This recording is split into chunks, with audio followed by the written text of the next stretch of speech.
So hi everyone, my name is Federico and this is Cuttle's weekly live stream, and we're going to be making this standing sign. I have a picture on the screen, but let me show you the sample that I made. Oh, my video. So this is what it looks like. The idea here is that we have text with like some icon that we can use. It could be an emoji, it could be a noun project, and then it has like a background, and these kind of slots into a base. And then the base has like two layers. I think the sort of stepped look kind of looks kind of fun. So we want to make this guy today. So let's see how to go about that. So let me close these. I'm going to start with a blank project. I have right here. And so the first thing we want to do is to grab some text. And I think the text that works really well with these, it's some sort of like handwritten text. So in my first component here, I'm just going to call it the text. I'm going to go ahead and grab some blank text. I could grab the connected text, but let's do all the operations here. So as an example, I'm going to just type the word love so we can sort of see what things look like. And we want to make that a little bigger because right now it's 1 inch, about 1 3/4 inches wide. That's not super big. So let's make it a little bigger. I'm going to just change the size of the font here, something like that. So it's still, it's about 2 1/4 inches, something like that. And then I want to change the font. So I think if you look in the handwriting fonts, you'll see a lot of interesting stuff, especially the Pro fonts have all these kind of like interesting scripts. The one that I've seen is a favorite lately is called September. It's one of the Pro fonts. So I think it has like a cool sort of kind of handwritten cursive look, but it's still kind of clean. And let's add the little heart. I can always insert a symbol by clicking here. And I'm just gonna do the heart symbol. Of course, you could always look for a different heart. Like there are a ton of variations. If we go to insert symbol and search for heart, there is a ton of emoji heart, but of course we can look at the noun project ones, and there's a lot to choose from here. So you kind of like this kind of plump one. But yeah, I'm gonna go with the basic heart symbol from Cuttle. And because we want to cut these in a single piece, we want it to be connected. And so we can do that to any text now. So if we select the text, let me make this bigger here. There is an option, if we go to show more options, there is an option down here that says connect. And we want to connect everything like dots and letters. So that means that we can like cut it as a single piece. And we don't have to apply any modifier to sort of join it or weld it. We can also just go here on the text options, and there is an option here called welding. And we want to weld everything. And it's as simple as that. Now I have this text that has all the settings that I want. I can type any word here, my name, stick with love. And of course I can change that icon. And if I were to send it to the laser cutter as is, then I would get, I would get exactly that. So type this one home. One little detail, I could just change this to red because that's kind of like what signifies cuts in my world. So yeah, so I could cut that and I would get something like this. It's a little thingy. So now let's figure out how to make the sort of offset around it.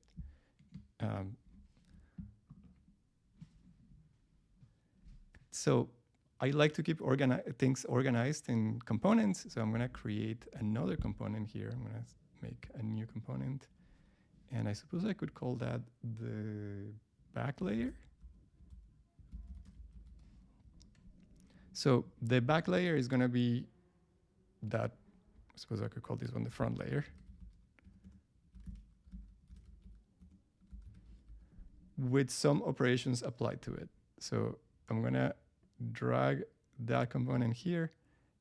And to keep the components nice and organized, I always like to put them in the center of the canvas. You know, like sometimes when you drag a component like these, you could place it anywhere, but you can see that the position here is like a little bit off center. And sometimes when you're stacking multiple components, it's nice to just keep everything centered. So one option is to just, when you drag it, take the origin and make it snap to the center of the canvas. So you could do that. And the other option would be to, some people will drag it and then just reset the position.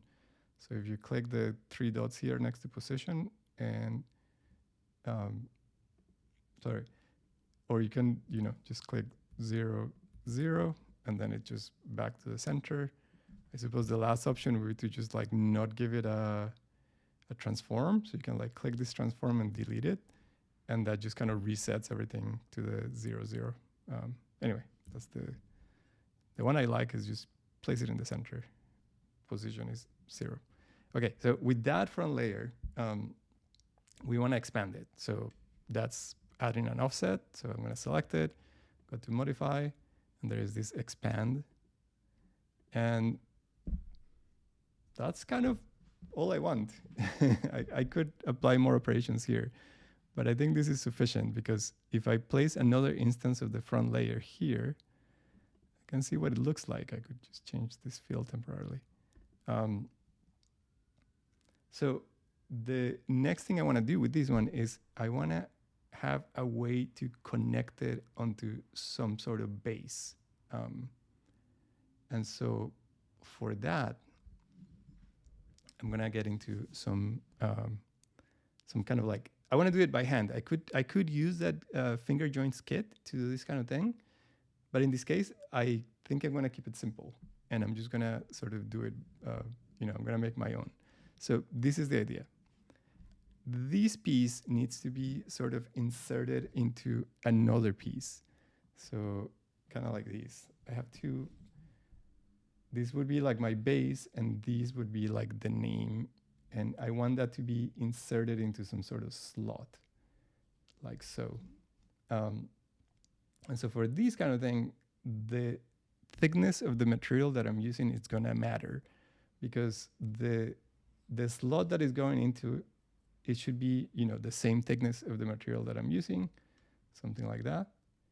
And then the amount that goes kind of down into here, it's also the material thickness. So actually, let me see what I mean by that. So if I stick this piece here and I keep it flush at the bottom, I draw a line.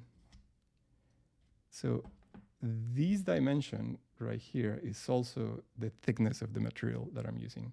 So in this case, my name is going to go here, and then this is going to slot here. So the next piece I'm going to draw is going to be basically this slot. So let me show you what I mean. So I want to add some rectangle here, like these. And these rectangles should be as thick as the material that I'm using. So it should be something like this. And this rectangle needs to be attached to this piece to create that kind of like tab. So when I was prototyping this, I first went ahead and measured the thickness of my material. So I took a piece like this, and I grabbed my calipers, and I measured like these. I like measuring a couple of them. So something like that is like 0.122 inches for this like MDF that I'm using. So I kind of went with that. But I actually want that to be variable. So that's why I kind of like to make it into a parameter. So I'm going to create a parameter here. And I'm going to call it material thickness.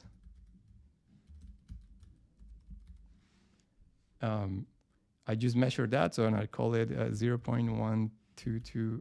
I'm gonna type inches, so I can change it there. And so now I wanna sort of plug these into the scale of my rectangle. And so that scale would be actually, I would kind of plug it into that, because that would be like the width of that. So let me click there, and so I'm gonna type material thickness. It just kind of auto types right there. That's good. And then for the width of the tab, I could calculate it with the text, but I kind of want to keep it arbitrary, because sometimes you just kind of want to select the width as you please. Or the length of that tab. So I'm just gonna create another parameter. I'm gonna call it the tab length.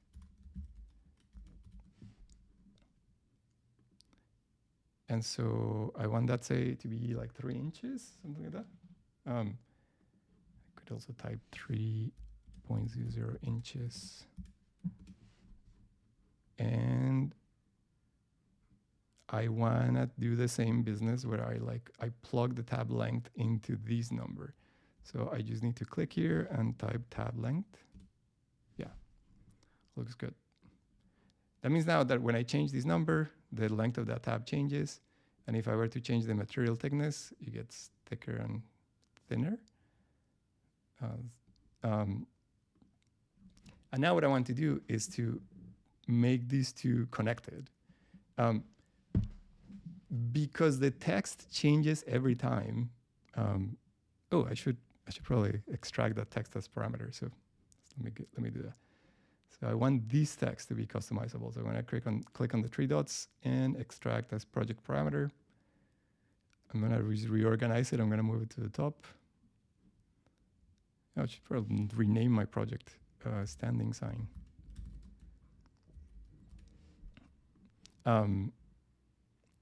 So okay. So what I mean now is that, check this out. If I change whatever I type here, like I'm gonna put a guide, I think that height is gonna change. Yeah. So, there are things like going up or down and things like that. So I want that to be like variable. So what I mean by that is that I want this piece to just kind of attach to whatever this piece is.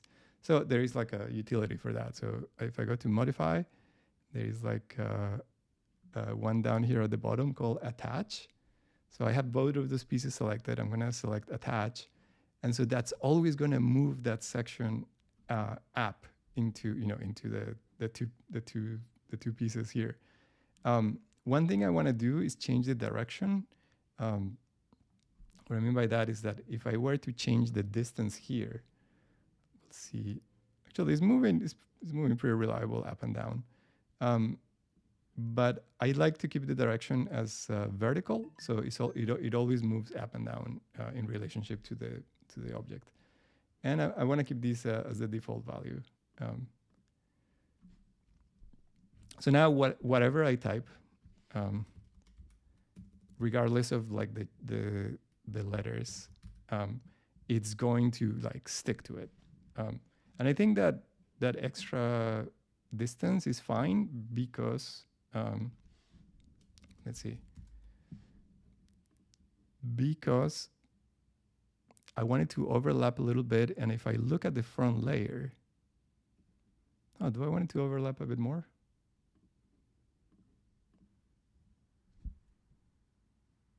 Yeah, I want it to overlap a bit more because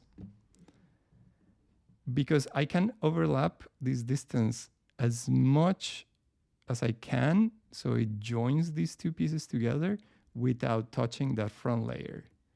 And that distance is the distance that it has to be a little bit less from the distance that I use for my expand. So I use 0.1 inches for the expand, and so for the attach, I'm just gonna use a little bit less than that, 0.9. So I always have like a little extra space. Yeah, that makes sense to me. And I want these two pieces to be joined. So I'm going to join those.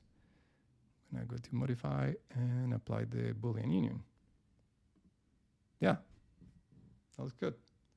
And then just as a extra detail, I want to have like a guide for when I like attach my front layer.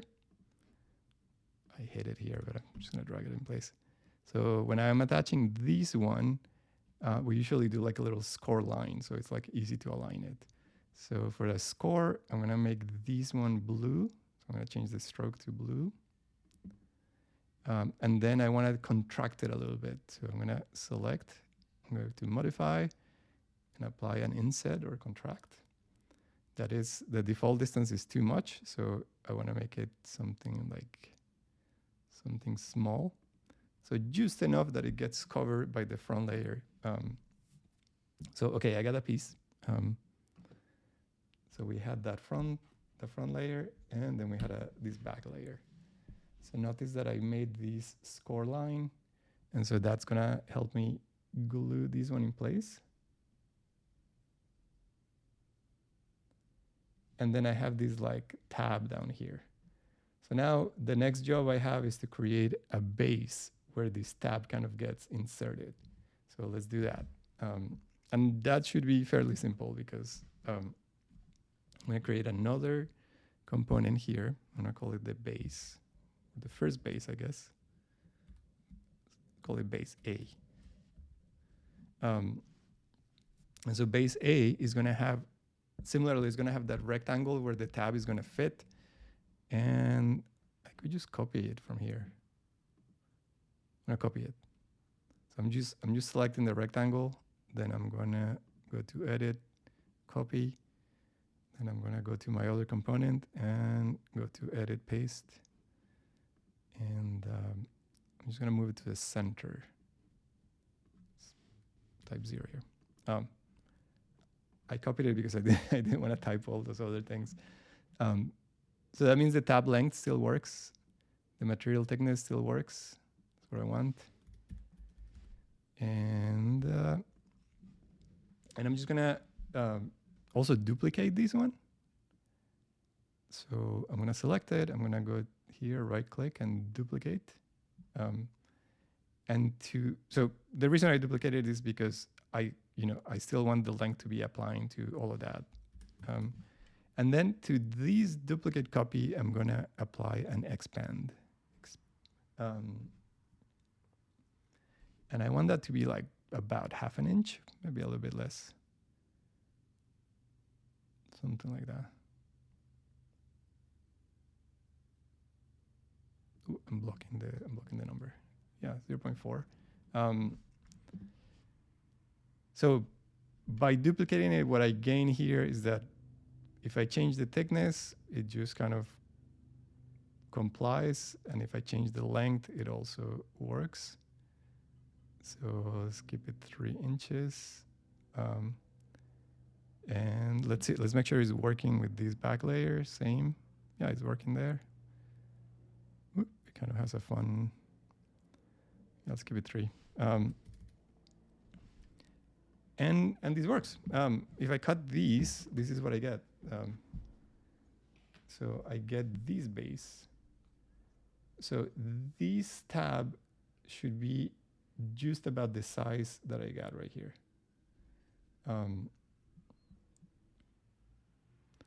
Although I did cheat there a little bit because I guess three-dimensionally, this is material thickness, but that's going in like so. And so the width here is also material thickness. So I guess in 3D, when I look at it on the Cuttle on the side, it looks flat like this, but in reality, I'm twisting this one kind of 90 degrees to like go in. So that's kind of like a weird concept there, but like it works. It just kind of fits in and it's flush here at the end. And importantly, when I place this one here, I still have space.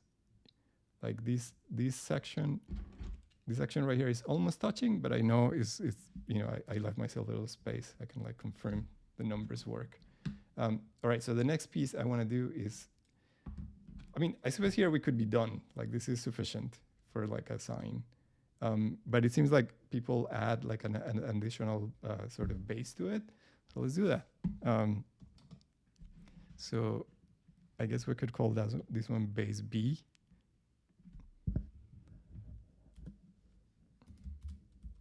Double base. So that one is the same as the first one I created. I'm just gonna drag it in place. It's just that we expand it a little bit. I guess we could call this one the platform. Whatever, name doesn't matter. So I'm gonna apply the modifier called expand. And let's do like 1/8 of an inch. Yeah, I think that works. The expand kind of gets rid of the hole, which is okay. And I could make these red, the stroke, I mean.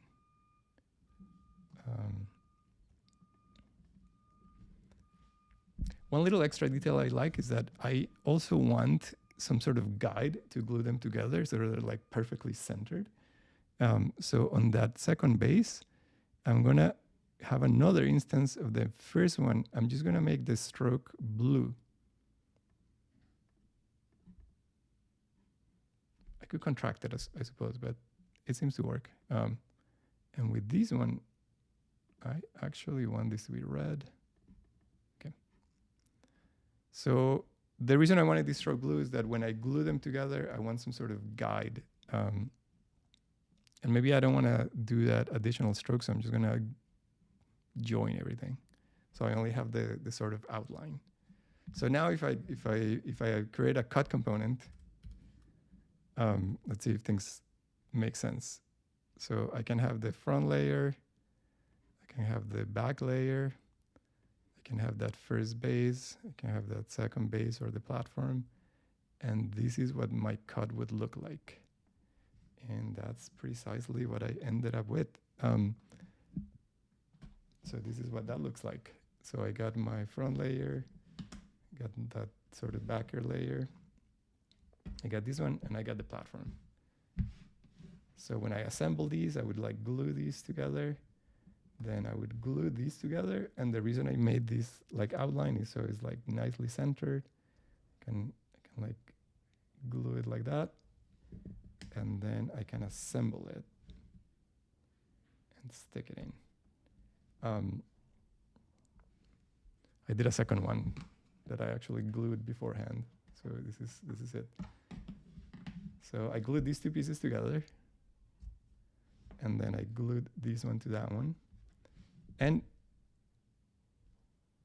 I realized I actually do like the second platform for another reason. It's like when you insert it, it has a bottom.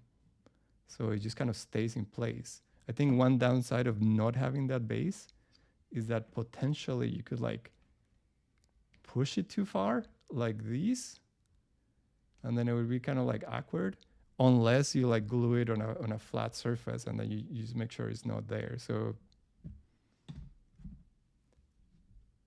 it's decorative and functional. I like that.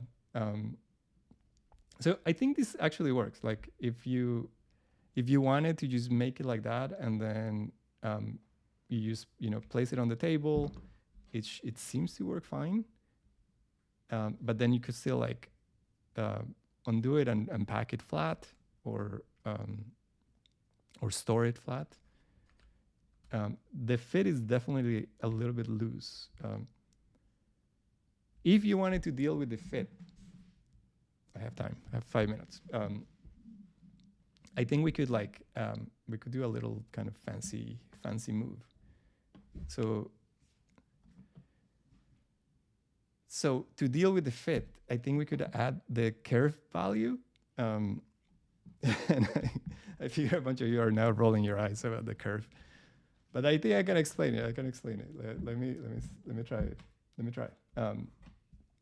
So here's the idea. This is like my base thing. So this is the thickness of the material, so it kind of slides in. It makes sense. And if I want to make the fit a little bit bigger, one thing I can do is like sort of make these. If I want to make the fit a little tighter, I could make these a little bigger, but by a tiny amount. And so that would create some interference into going into this hole. And I could also make these a tiny bit smaller. And so that would add to the interference. And so that's the sort of common move that we do. It's just like we make it bigger or smaller by a certain amount. And that amount tends to be like how much the laser cuts. And that's roughly the idea. So let me explain how I go about that. So that tiny amount that we're making something bigger or smaller, I'm just going to call it the kerf because people seem to understand it. And the very, very common number that we tend to use is 0.007 inches. And so I'm gonna do it in two places. I can do it on this rectangle right here. I could make that a little bigger. So the tab length is gonna be a little bigger by the kerf. So I'm gonna say plus kerf, and check out how it changes actually. See that the tab length is 3 inches, and I can see that number right here. If I add the kerf, I need to type it. Now it becomes 3.007. So it's very subtle. So that's a little bigger. And I can make, and I can make this rectangle a little smaller. So I'm gonna go minus kerf. And that has this funny effect, which is if we look at these two, only these two, if I change the kerf by an exaggerated amount, see how this one gets bigger, and then, I changed the wrong rectangle, sorry. Not that one. I want to change this one, the slot. That's why we check. All right, so now you can see how the relationship is. So this one becomes bigger, this one becomes smaller, but the amount is very tiny. And so what that gives me is something like this. So this is kind of like a version of that same one I had before. So I made this one bigger and I made this one smaller. So now the fit in relationship to the thickness is pretty similar. It just kind of goes in like that. So I'm not affecting this side of the thing. I'm actually affecting this side. So now when I try to push it in, I get like a much harder fit. I need to kind of like press it kind of hard so it kind of clicks in. So that gives me like a really, a relatively strong fit. So yeah, that was like roughly the explanation of like how the kerf tends to be implemented with these things. So bigger on the part that goes in, smaller on the slot that it fits. And we didn't necessarily affect the width of the notch. You could affect the width of the notch. But the downside of doing that is that the thickness of the material is not perfect every time. Like the thickness of the material might vary depending on what part of the sheet you cut it from and things like that. So that one is a little bit harder to sort of count on. But you can mostly count on the laser cutting these widths to relatively, a very precise amount. So yeah, anyway, hopefully you didn't roll your eyes too much with that kind of kerf explanation. But that's how we implemented it by hand. This template could be made a little fancier if we can change the, we can add the font and things like that. But I think these are the basics for making this standing sign. Anyway, cool. Thank you so much for watching. I hope I didn't bore you with the kerf explanation, and I will see you in the next one. All right, bye.